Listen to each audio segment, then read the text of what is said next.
Liga a sua Bíblia. Deixa eu ver por onde a gente vai começar. Deixa aberto em Lucas, capítulo 5, certo? Na verdade, a gente não vai olhar um texto só, não. A gente vai passear por vários textos. Antônio me pediu para fazer uma pregação. Deixa eu botar aqui em modo avião para esse bicho aqui não ficar... Estava rolando uma série de exposições na carta de Pedro, não foi? Foi a primeira carta, foi a segunda carta ou foram as duas cartas? Foi a primeira? Massa. O título da mensagem de hoje é Cristo nos escolheu. Por que Ele escolheu a gente? A gente não vale um real furado, cheio de defeitos. Cada um aqui tem qualidades, mas todo mundo aqui tem defeitos diferentes. Talvez vocês não tenham os defeitos que eu tenha, eu não vou ter os que vocês têm, talvez. Ou talvez eu tenha muitos que vocês levam de boa. Todos nós temos defeitos. Nós não somos as melhores pessoas, mas mesmo assim Cristo escolheu a gente. Eu vou defender essa tese, digamos assim, olhando para a vida justamente do apóstolo Pedro. A gente vai olhar um pouco hoje para a vida dele, e aí eu vou tentar fazer um resumo, não olhando para a primeira carta de Pedro, mas pensando nos evangelhos sobre a sua vida, sobre o seu chamado, sobre o discipulado, sobre a queda, porque ele pecou feio, e aí a gente vai ver também a restauração. A gente vai passear por essas 4 etapas e perceber que nós não somos as melhores pessoas, mas mesmo assim Cristo nos escolheu. E é engraçado porque quando a gente olha para o Pedro, ele era um discípulo. Eu costumo dizer que ele não. As pessoas, os historiadores dizem, e os teólogos, que ele tinha um temperamento sanguíneo.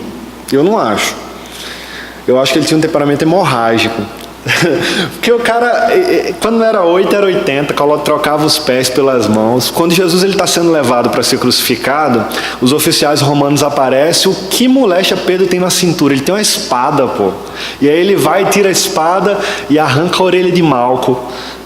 Pedro nunca foi soldado, por que ele tem uma espada na cintura? Você já parou para pensar nisso? Ele tinha sido profissional da pesca, pô. A vida inteira ele passou pescando, e por que ele tem uma espada na cintura? De repente Jesus está ensinando para eles a importância do serviço, e está de joelhos, lavando os pés dos discípulos. Ele fala: Senhor, de maneira nenhuma eu vou deixar você lavar os meus pés. Jesus olha para ele e fala: Pedro, o que eu faço agora você não entende, mas depois você vai compreender. Pedro olha para aquilo e fala: então, Senhor, não lava só os pés, não, lava a cabeça, lava tudo, porque eu quero entender esse negócio bem. Percebe? Quando não é 8, é 80. Preste atenção comigo agora. Não somos as melhores pessoas, mas Cristo nos escolheu. Eu tenho quantos minutos, hein, Antônio? 40? Beleza. Então 8h20 agora, no máximo 9 horas.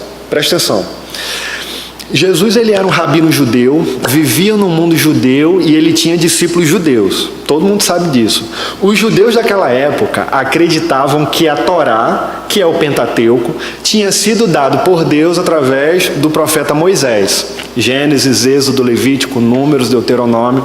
E nos tempos antigos, a Torá, ou o Pentateuco, era utilizado para reger toda a sociedade. Por exemplo, a educação ela era regida pela Torá, muito parecida, né, com os dias de hoje. A saúde, a economia, a administração de empresas, todas as áreas de influência, elas eram influenciadas pela palavra de Deus.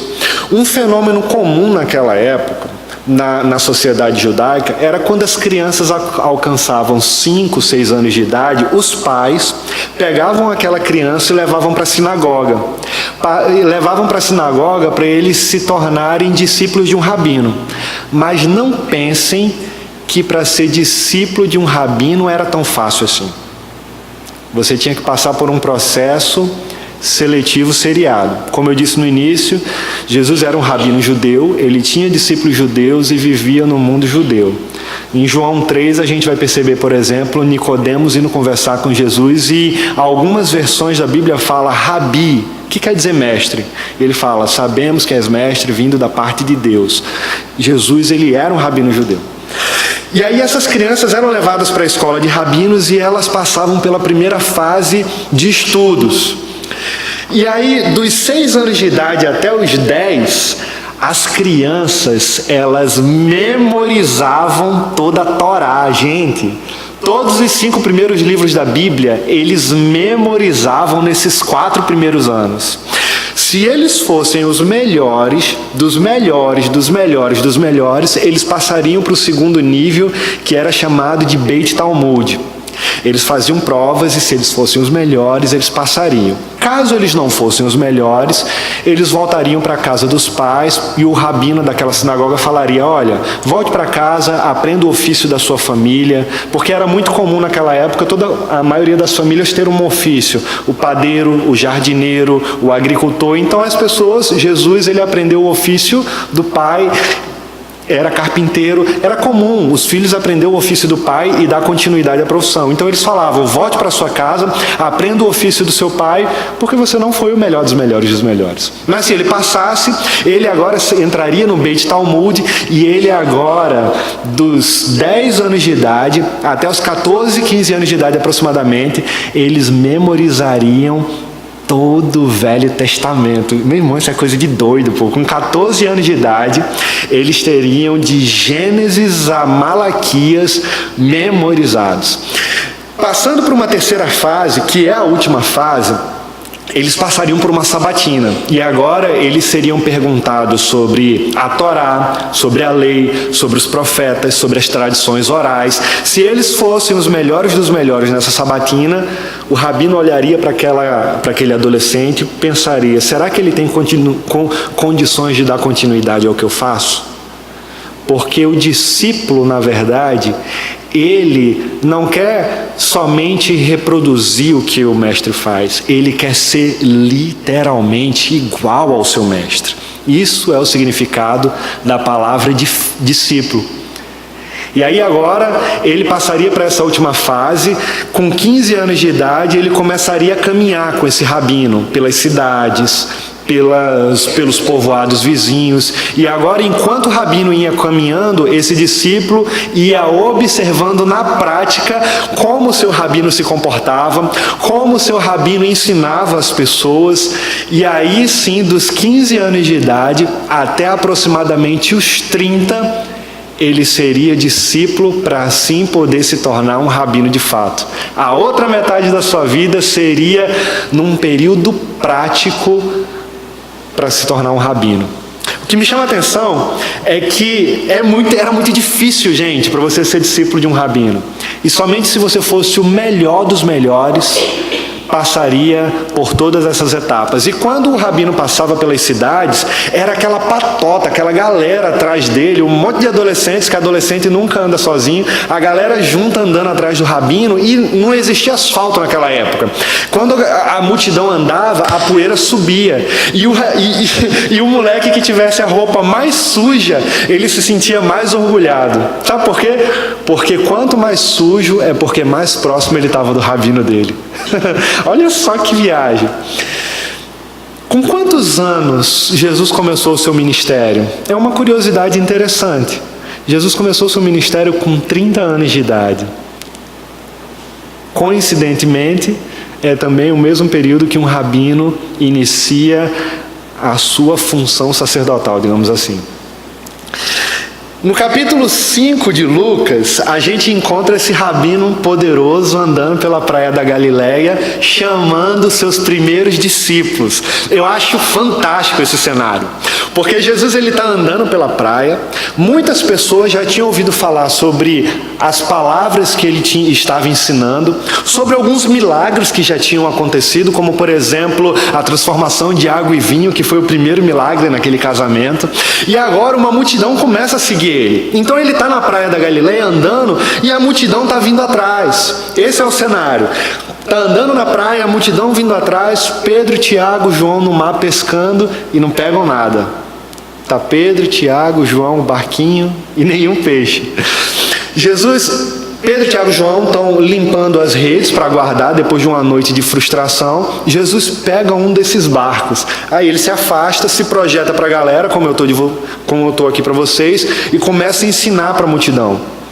Enquanto ele está ensinando, vocês podem ver isso aí dos versículos 1 ao 11. Jesus olha para os discípulos e fala assim: lança a rede para o outro lado.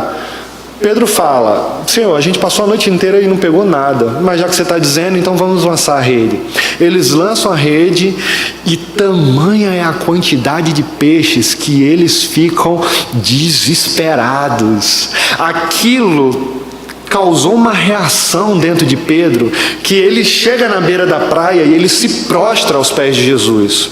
Eu não estou lembrado se é o versículo 8 ou 9 que vai falar isso, mas ele diz assim: afasta-te de mim, porque eu sou um homem pecador. Olha só, Pedro, ao ver o milagre de Jesus sendo evidenciado através do poder da sua palavra, ele fica doido, porque ele percebe a ação sobrenatural de Jesus e ele vê o milagre acontecendo, mas ao mesmo tempo ele para de olhar para fora e começa a refletir dentro dele. Ele percebe como eu sou pecador e eu estou perto desse cara.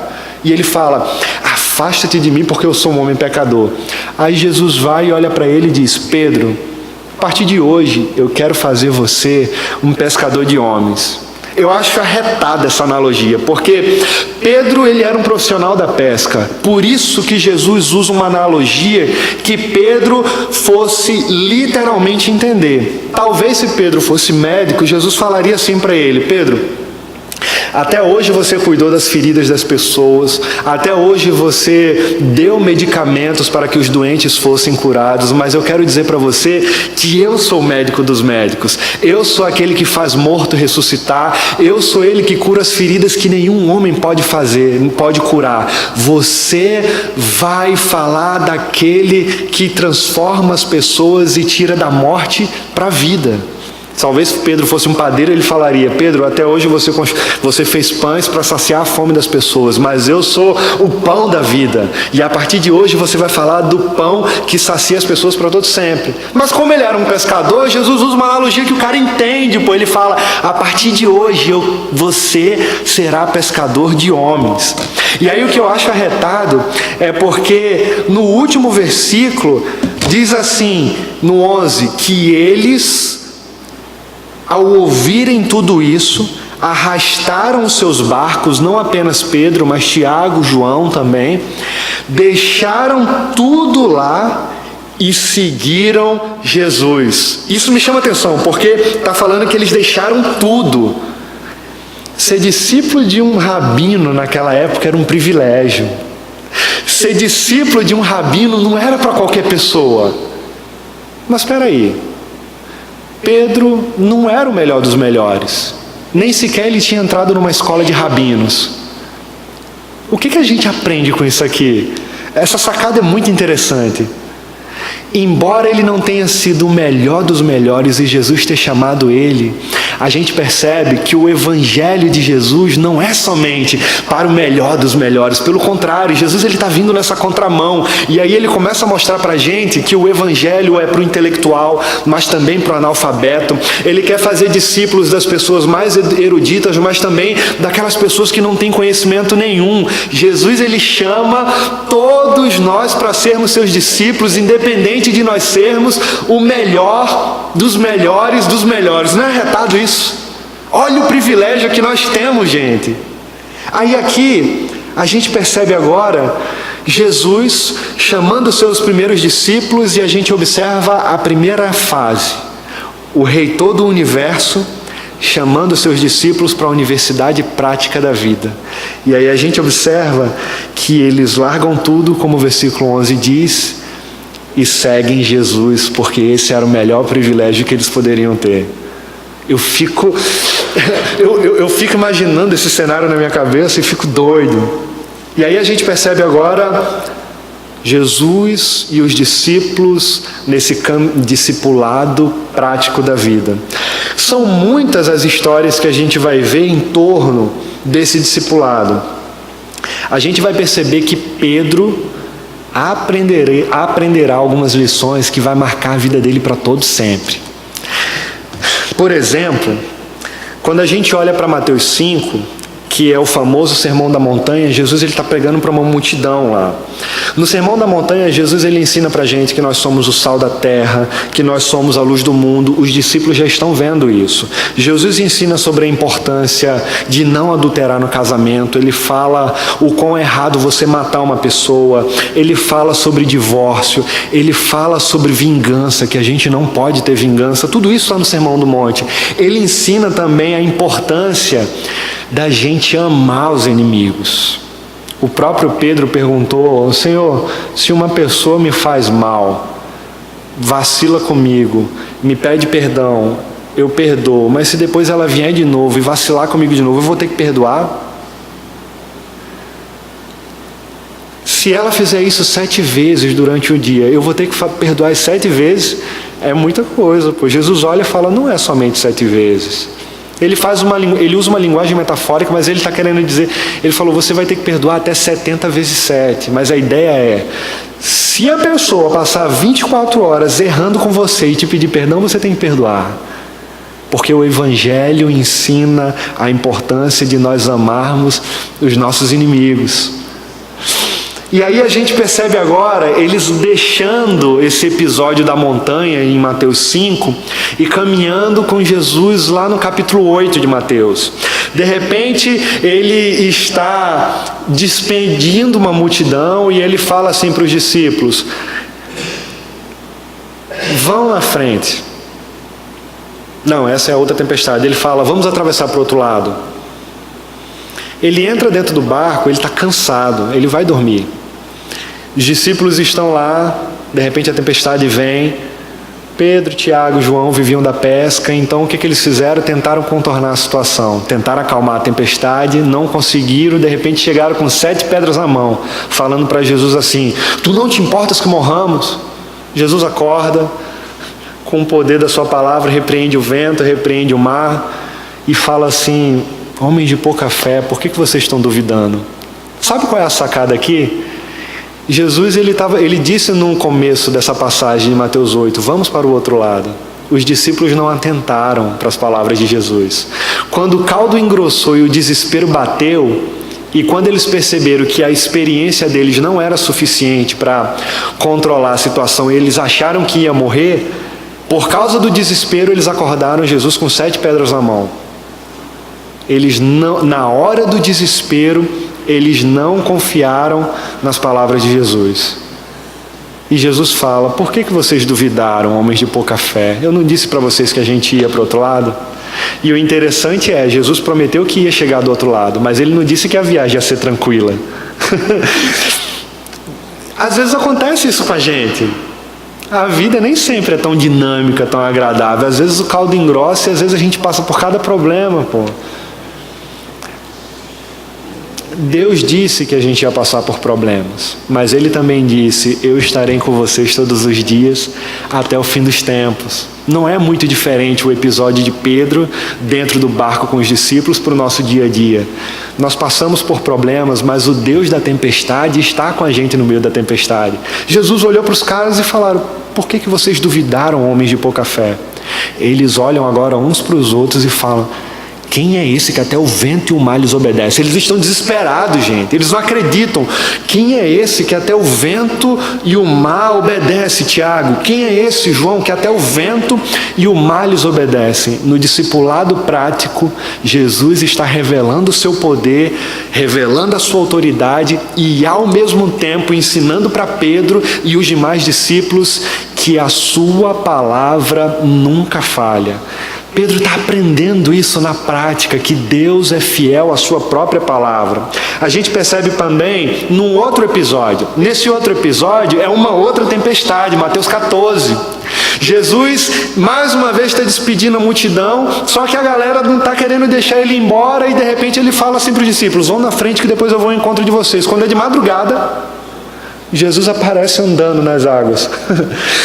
É outra tempestade. A galera está desesperada dentro do barco. Eles estão tentando contornar a situação. De repente eles veem um cara andando sobre as águas, ficam desesperados e falam: é um fantasma. Aí João fala: não, veja, é o Senhor.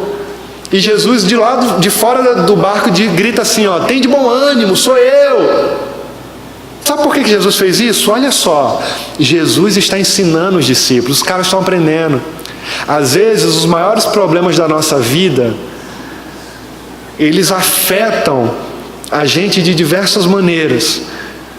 Os discípulos, eles estão desesperados com a tempestade. Jesus, ele está andando sobre as águas e, com outras palavras, ele está mostrando assim, ó, o desespero de vocês está debaixo dos meus pés, não tenham medo. É isso que ele está falando para os discípulos. E aí Pedro, vendo aquilo, fala, então se é você mesmo que está aí, deixa eu ir ao teu encontro.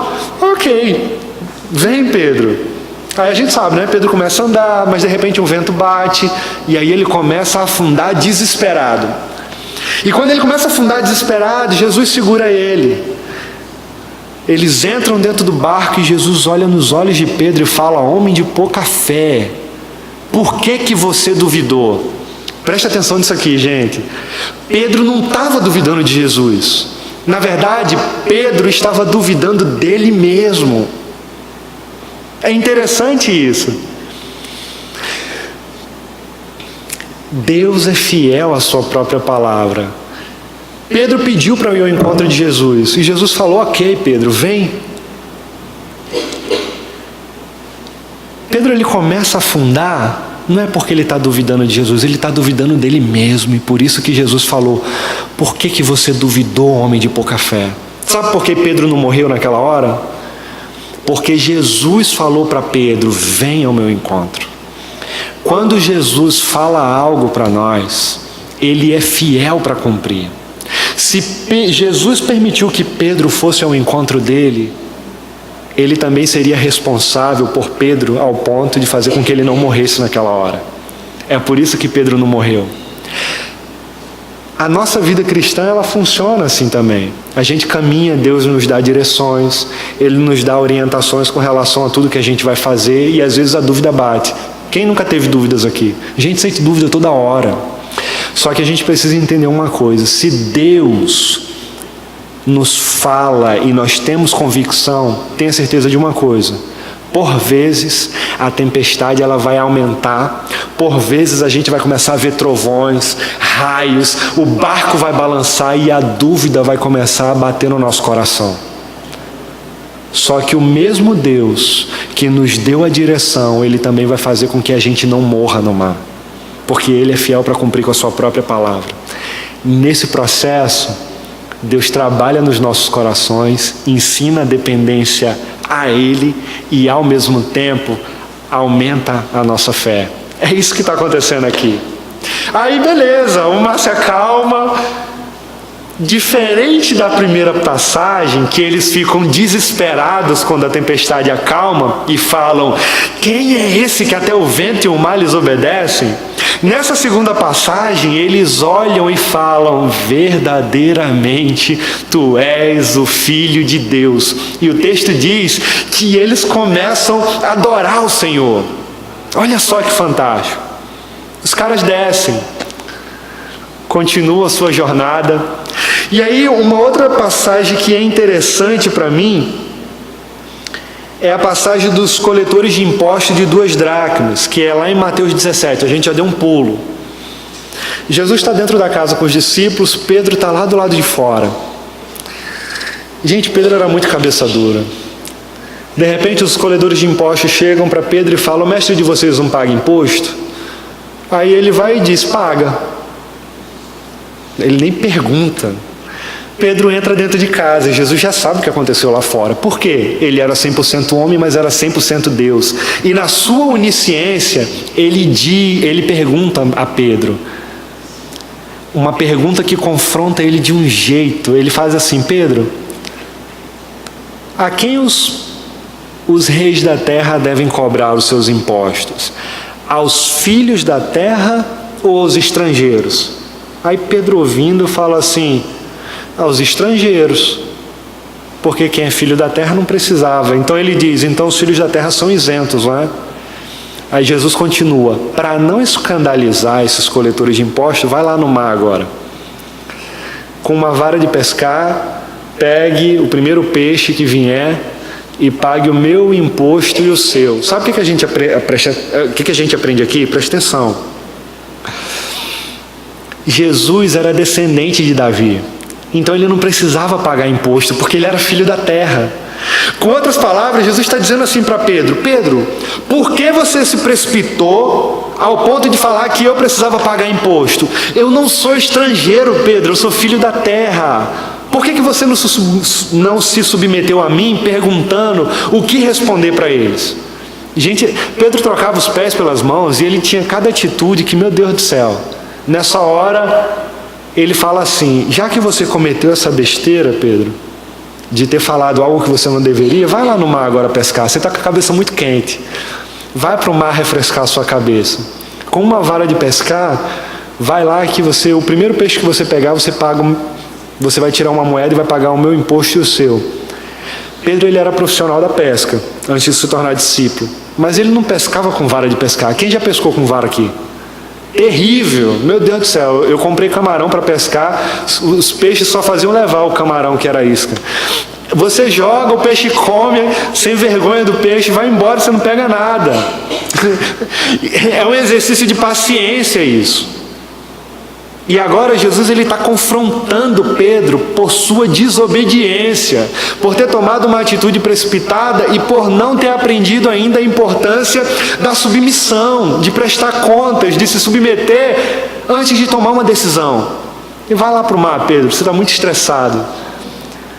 Vai pescar. Pedro não sabia o que era pescar com vara, pô. Nos anais da história vai dizer que o tipo de pesca que ele usava era tarrafa, aquela que você joga a rede e puxa. E aí ele vai com a cabeça quente. Eu imagino que ele está indo indignado com ele mesmo. Temperamento sanguíneo não, a moléstia de hemorrágico. Refletindo sobre os seus erros. Enquanto ele está vivendo com Jesus e sendo discipulado por ele, a gente percebe que esse reitor do universo está confrontando Pedro, ensinando ele como ter uma boa conduta, a importância da submissão, ao mesmo tempo olhando para o Deus em forma de homem, ao mesmo tempo conhecendo-o profundamente. Numa outra passagem, Jesus está reunido com os discípulos e ele pergunta assim: o que as pessoas lá fora estão dizendo a meu respeito?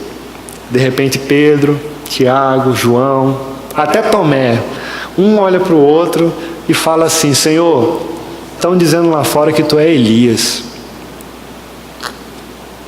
Tem outros aí que estão dizendo que tu é João Batista. Outros estão dizendo que tu é até um dos profetas. E Jesus olha para ele, fala para eles e faz a pergunta: então, e vocês? O que vocês dizem que eu sou? Cri, cri. Todo mundo fica em silêncio. Quem fala? Pedro. É interessante. Aí Pedro olha e fala: tu és o Cristo, Filho do Deus vivo. Peraí. Como é, Pedro?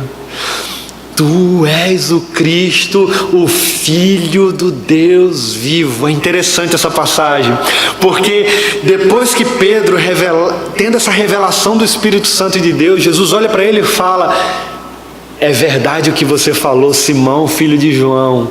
Não foi carne, não foi sangue, não foi pessoa nenhuma que revelou isso para você, mas foi o Espírito Santo do meu Pai. E aí, em seguida, Jesus fala: eu digo para você então que você é Pedro, sobre essa pedra edificarei a minha igreja, e as portas do inferno não prevalecerão contra ela. Enquanto Pedro reconhece Jesus tendo essa revelação pelo Espírito Santo de Deus, Jesus também reconhece Pedro.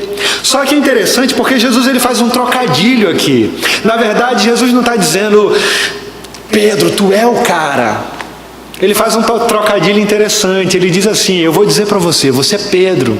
Mas Pedro significa Petros, uma pedrinha pequenininha. Jesus está falando assim, ó: você é uma pedrinha pequena, seu caba. Pois te digo que tu és Pedro, uma pedrinha pequenininha, e sobre essa pedra, ele estava falando dele, edificarei a minha igreja e as portas do inferno não prevalecerão contra ela. Beleza, depois dessa cena maravilhosa, todo mundo começa a comer, todos ficam alegres na presença de Deus, e daqui a pouco todo mundo está falando: ele é o Cristo, o Filho do Deus vivo. E aí os discípulos estão pulando, dando cambalhota.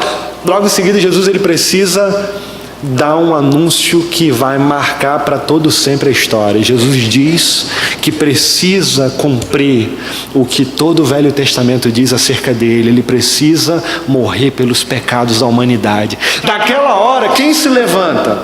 Pedro. De maneira nenhuma, Senhor, eu vou deixar você fazer isso. E ele quer atrapalhar Jesus. E o que Jesus fala? Arreda-te, Satanás, porque tu não tens servido apenas como uma pedra de tropeço. Eu fico doido com esse capítulo, porque ao mesmo tempo que na primeira parte do capítulo algo fantástico acontece, que é uma revelação do Espírito Santo de Deus acerca de quem é o nosso Salvador, Jesus. Na segunda parte, Jesus olha para Pedro e fala: arreda-te, Satanás. Sabe o que me chama a atenção? Eu não vou entrar nos pormenores dessa passagem porque ela é bem profunda. Eu quero fazer só uma observação prática sobre esse episódio. Às vezes a gente vem para o culto, ouve a palavra de Deus e o Senhor fala profundamente aos nossos corações e de repente a gente tropeça numa pedra lá fora e daqui a pouco fala um monte de coisa que não pode falar. Só não chama a pedra de arroz doce. E o resto, caveirinha, bombinho. Será que nós somos tão diferentes assim? Será que nós somos tão diferentes de Pedro? Para pensar. Será que nós não agimos precipitadamente tantas vezes quando, na verdade, a gente precisa simplesmente nos submeter ao Senhor? Uma hora a gente adora ao Senhor, fala com Ele: Senhor, que bênção.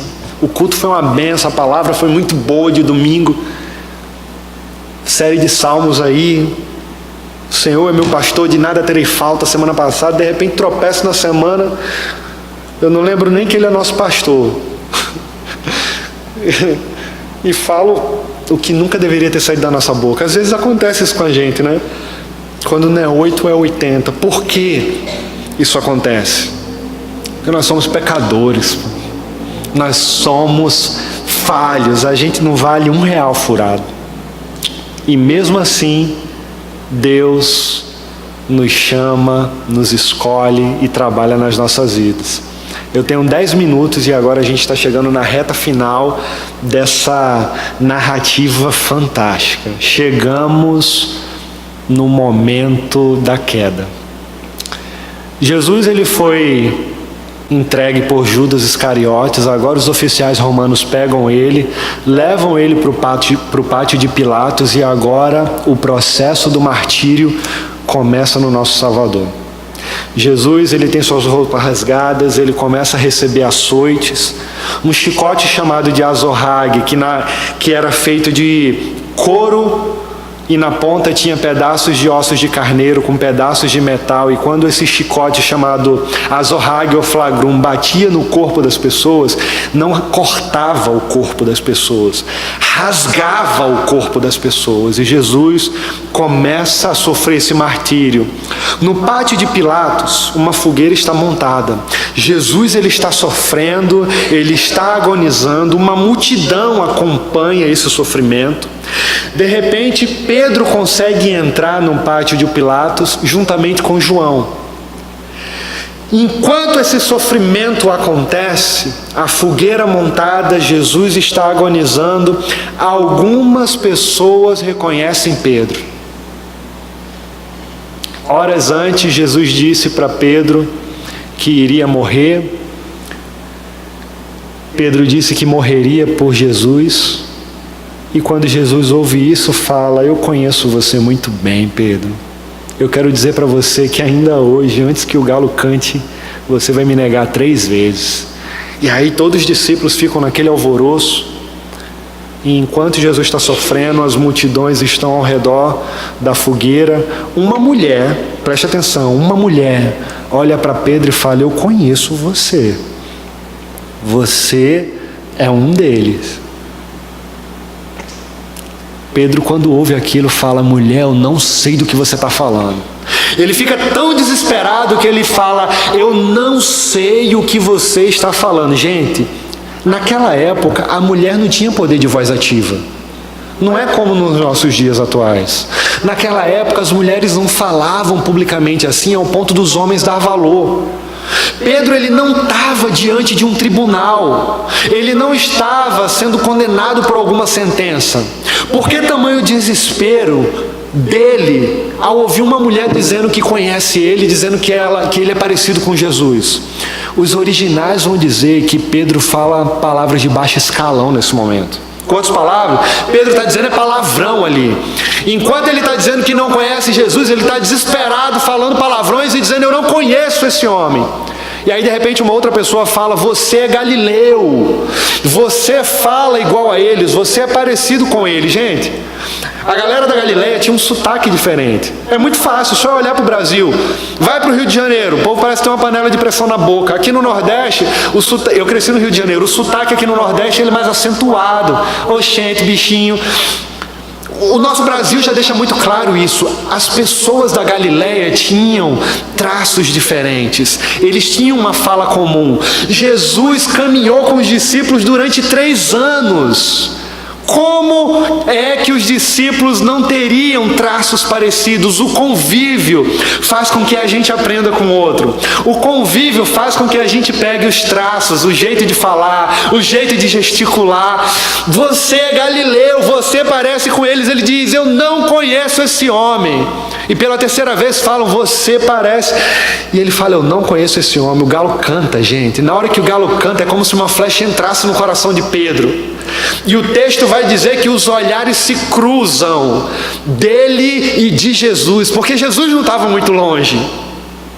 Naquela hora, Pedro se lembra de todas as palavras de Jesus e sai de cena amargurado. A gente sabe o restante da história. Jesus, ele é levado para a cruz, e enquanto ele está agonizando, ele olha para aquelas pessoas e fala: Pai, perdoa essas pessoas, porque eles não sabem o que estão fazendo. Ele morre, mas antes de morrer ele dá o último suspiro e fala: está consumado. Naquele momento o véu do templo se rasga e a separação que existia entre as pessoas e Deus foi quebrada pelo sangue de Jesus na cruz do Calvário. E por isso que hoje a gente tem esse relacionamento direto com Deus. Ele morre, ao 3º dia ressuscita, mas antes de ressuscitar, lá em Marcos capítulo 17, a gente percebe algo interessante. Depois do episódio da fogueira, que Pedro lembra que Jesus disse que ele ia negá-lo, ele sai de cena e desaparece. Ele não está com os discípulos, ele não está com nenhum amigo, ele está sozinho. O pecado muitas vezes distancia a gente das pessoas. O pecado faz com que a gente ande só. O pecado traz vergonha para os nossos corações. E lá em Marcos 17, está indo Maria, Marta e uma tal de Salomé, que só em Marcos fala dessa Salomé, indo no sepulcro de Jesus. De repente um anjo, o túmulo está aberto, elas ficam desesperadas, e de repente um anjo do Senhor está lá dentro. E ele diz: mulher, por que vocês estão procurando entre os mortos aquele que está vivo? O Senhor ressuscitou. E elas ficam desesperadas, mas aí o anjo do Senhor tem um recado. E ele diz assim, no versículo 7, avise aos discípulos que o Senhor quer ter um encontro com eles. O Senhor vai ter um encontro com eles, o Senhor ressurreto. Vírgula, mas avise também a Pedro. O que a gente percebe nesse versículo 7? Que Pedro não está com os discípulos, ele está só, ele sai de cena. Depois dessa conversa, essa história chega aos seus ouvidos, ele vai lá no sepulcro, ele vai desesperado lá, porque ele não vai andando, porque ele era hemorrágico, ele chega correndo lá e ele percebe que não está, o Senhor não está mais lá. Ele sai de cena, e aí a gente chega lá no Evangelho de João, capítulo 21. No início do capítulo 21 de João, a gente percebe ele voltando para o mar. Naquele momento é como se a esperança tivesse desaparecido. Tiago, João também não tinham visto o Senhor. E eles olham para Pedro e falam: para onde você está indo? Ele diz: eu estou indo pescar. E eles falam: a gente vai com você também. E agora eles vão para o mar pescar, retornam para aquilo que um dia trouxe segurança para eles, porque o Senhor não estava com eles. Eles achavam que o Senhor tinha ido embora e não ia mais voltar. De repente eles estão pescando, assim como no capítulo 5 de Lucas, eles passam a noite toda pescando e não pegam nada. A diferença é que agora eles já estavam há 3 anos sem pescar, então a galera estava enferrujada. A Bíblia não fala isso, mas conjecturar como eu vou fazer agora, eu posso fazer se isso não for ferir as Escrituras. Então, talvez, não sei, talvez enquanto eles estivessem no mar, pescando naquela madrugada, talvez eles estavam lembrando do tempo que eles caminharam com o Senhor. Talvez João tenha olhado para Pedro e falado: Pedro, você lembra? Naquele dia da multiplicação dos pães e do peixe, foi no início do ministério do Senhor. Ele ensina para a multidão, de repente, ele dá graças em 5 pães e 2 peixes, e um milagre acontece. Você lembra daquilo, cara? A gente participou naquele momento. De repente, Tiago olha, fala: Pedro, e aquele dia, naquela tempestade? Você é alvoroçado? Não, a molecha. Você vê Jesus andando sobre as águas, vai e pede para ir ao encontro dele e quase que morre afogado. Não sei se eles estavam rindo, eu não sei se a angústia batia no seu coração, mas eu sei que eles passaram a noite inteira no mar. Possivelmente um momento nostálgico, possivelmente um momento de reflexão, possivelmente um momento onde eles lembravam de todos os 3 últimos anos que caminharam com o Senhor e Salvador da humanidade. Já está amanhecendo e eles não pegaram nada. O texto vai dizer, gente, eu fico emocionado com isso, porque eu tenho que correr, que a gente já está no finalzinho. Por favor.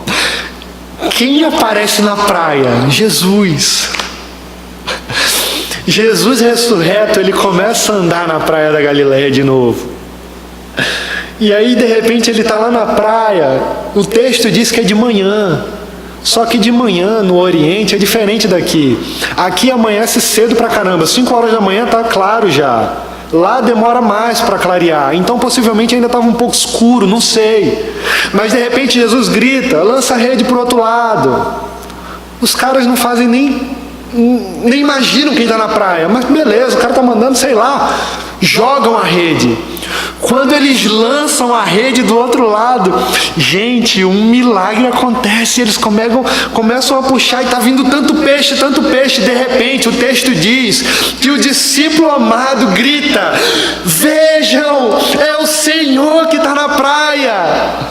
O texto também fala que Pedro, ao ouvir as palavras do discípulo amado, que possivelmente era João, ele veste a túnica, porque eles estavam sem túnica, porque de noite, para não pegar uma pneumonia com a roupa molhada, enfim, ele veste a túnica e ele mergulha e vai nadando, ele nem espera o barco voltar. E aí quando ele chega na praia, ele quer ver o Senhor, ele está com saudade do Senhor. É uma mistura de sentimentos que ao mesmo tempo... Por que eu falo isso? Porque ele vai nadando e quando ele chega na praia, o texto diz que ele fica em silêncio. Ele não fala nada. Jesus, na sua soberana onisciência, no seu poder, tem uma fogueira montada lá.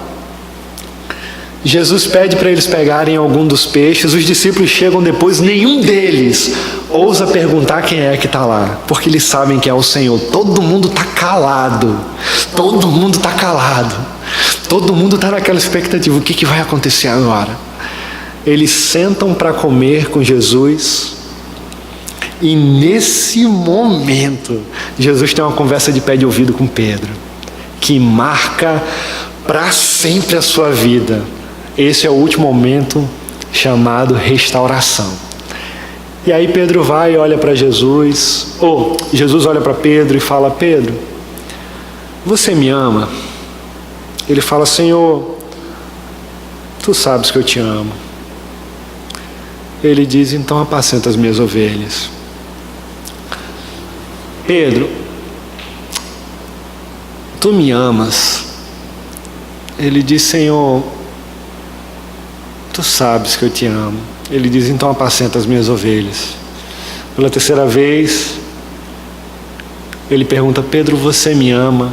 O texto vai dizer que Pedro se entristeceu por Jesus perguntar pela terceira vez. Enquanto Jesus está fazendo essas perguntas, Jesus ele também está fazendo uma reflexão no coração de Pedro. É como se uma flecha estivesse entrando no coração dele, porque ele está fazendo uma alusão justamente às 3 vezes que Pedro negou a Jesus. E Jesus ele está mostrando o lado oposto da moeda, o lado oposto da graça, da misericórdia e do perdão. E aí quando ele pergunta pela terceira vez, o Senhor ele diz assim, Senhor, tu sabes de todas as coisas, tu sabes que eu te amo. Ele diz, vai lá e apacentas as minhas ovelhas. Sabe o que a gente aprende nesse episódio? Nós não somos os melhores dos melhores. Pedro, ele não era o melhor dos melhores. Pedro, de longe, foi o melhor dos discípulos. E mesmo assim, Jesus olha para ele e fala, vai lá e apacenta as minhas ovelhas. Com outras palavras, Jesus está dizendo, Pedro, não é a sua capacidade, é o meu poder que se aperfeiçoa na sua fraqueza, não é o seu conhecimento intelectual, mas é o conhecimento que eu tenho acerca de todas as coisas e o que eu revelo para você. É o meu conhecimento que se revela na humanidade e é o meu poder que é glorificado no meio de todas as pessoas. Vai lá e apacenta as minhas ovelhas, Pedro. Eu confio em você. Mas Jesus ele não confia em Pedro ou não confia em nós pela nossa capacidade. Jesus ele confiou em Pedro e confia também em nós, porque Ele está conosco. Nós não estamos sozinhos. É por isso que Ele chama pessoas imperfeitas, lascadas, gente esculhambada, que não vale R$1 furado, que não presta e transforma esses pecadores em servos, discípulos queridos, que temem a Ele, que adoram Ele, que glorificam a Ele e que evangelizam outras pessoas falando dEle. E aí Ele, nessa autoridade, toca o coração dos pecadores. Vai lá e apacenta as minhas ovelhas. O capítulo de João termina. Se você virar a folha, a gente chega em Atos. E no capítulo 2 de Atos é o famoso dia de Pentecostes, a festa de Pentecostes que acontece em Israel. Toda a galera está reunida lá, os discípulos reunidos, tem gente de todo canto lá. De repente, o cumprimento da palavra que foi liberada pelo profeta Joel, lá no livro de Joel, acontece nesse dia. Qual promessa? Que o Espírito do Senhor seria derramado sobre toda a carne. Vocês lembram que Jesus disse, depois que morreu e ressuscitou, aparecendo para todos os discípulos, eu estarei com vocês todos os dias até o fim dos tempos. Nesse exato momento, essa profecia se cumpre e o Espírito Santo de Deus está sendo derramado sobre todas as pessoas. De repente, essa galera judia começa a falar em outras línguas e as outras pessoas estão ouvindo, falando, peraí, pô, essa galera está falando no meu próprio idioma, esse povo está bêbado, o que é isso? Olha o que me chama a atenção, nesse momento um homem se levanta. Quem? Pedro. Agora ele não é mais aquele homem hemorrágico, agora ele não é mais aquele homem que de repente tira uma espada da cintura e arranca a orelha de Malco. Pelo contrário, ele diz assim, meus irmãos, deixa explicar o que está acontecendo aqui. Olha só a tranquilidade de um homem transformado pelo poder de Deus. E ele diz assim, o que vocês estão vendo aqui é algo sobrenatural que somente Deus pode fazer. Não tem ninguém bêbado aqui. Está muito cedo ainda para alguém estar bêbado. O que está acontecendo aqui é o cumprimento da palavra que foi liberada pelo profeta Joel, quando diz assim, que nos últimos dias o Espírito de Deus, o Espírito Santo do Senhor seria derramado sobre toda a carne, os velhos teriam sonhos, os jovens teriam visões, e o Espírito dele seria derramado sobre todos nós. E aí Pedro começa a pregar para essa galera, e aí ele começa a falar, isso daqui está acontecendo Porque o nosso Jesus morreu na cruz do Calvário, o Cristo que vocês crucificaram. E ele começa a pregar, ele começa a pregar, ele começa a pregar, e de repente aquelas pessoas olham desesperadas um para os outros e falam assim: o que a gente faz, Pedro? O Espírito Santo de Deus, o Espírito Santo que salva o pecador, estava tocando aquelas pessoas. E eles começam a perguntar: o que a gente faz? E aí Pedro diz: arrependam-se, arrependam-se dos seus pecados e sejam batizados. Naquele momento, quantas pessoas foram salvas aproximadamente? 3.000 pessoas. O que a gente percebe aqui? Deus realizando a sua salvação através de pecadores, através de um pecador que tinha um temperamento sanguíneo não hemorrágico. Deus, ele usa as pessoas do jeito que ele quer, como ele quer, para a sua própria glória, gente. O incentivo que eu dou para nós não somos as melhores pessoas também, mas nós temos o Deus que é perfeito, o Deus que é santo, que nos chama para pregar o seu evangelho. Aproximadamente 3.000 pessoas foram salvas. A Bíblia não fala sobre a morte de Pedro, mas nos anais da história de Israel, diz que Pedro morreu na época de Nero. E aí ele, bem velhinho, está sendo levado para morrer na cruz, numa cruz, e ele olha para aquela cruz e fala: não, eu não posso morrer como meu Senhor morreu. Vira essa cruz de cabeça para baixo. Um dia eu tive medo e neguei ao Senhor, mas hoje eu não irei negá-lo. Vire essa cruz de cabeça para baixo, porque eu não sou digno. E os anais da história de Israel vão dizer que Pedro morreu crucificado de cabeça para baixo, glorificando o nome do Senhor. Por que Cristo nos escolheu, gente? Em 1 Pedro, vocês estudaram isso, capítulo 2, versículo 9, nas próprias palavras do apóstolo, diz assim: vocês, porém, são geração eleita, sacerdócio real, nação santa, povo exclusivo de Deus. Nós somos tudo isso para quê? Ele conclui: para anunciar as grandezas daquele que os chamou, daquele que nos chamou das trevas para a sua maravilhosa luz. É por isso que nós estamos aqui, para anunciar o seu precioso evangelho, por isso que ele nos chamou. E na estrada ele vai trabalhando nas nossas vidas, mudando o nosso coração, nos fazendo parecido com eles, para a glória do seu próprio nome, embora a gente não seja as melhores pessoas. Vamos orar? Pai, obrigado, Senhor, por essa palavra, Deus. Aplica ela aos nossos corações, por favor, Senhor. Nós somos tão pecadores, cheios de defeitos. Cumpre o teu propósito nas nossas vidas. Nos usa para a glória do teu nome. A gente tem tantos carrapichos, Senhor, tantos defeitos. A gente erra pra caramba, Senhor. Mas eu quero te pedir, Pai, nos faz ser parecidos contigo, Senhor. Restaura os nossos corações. Nos leva pela estrada de discipulado. Nos faz ser parecidos contigo. Para a glória do teu nome, Senhor. No nome de Jesus. Amém.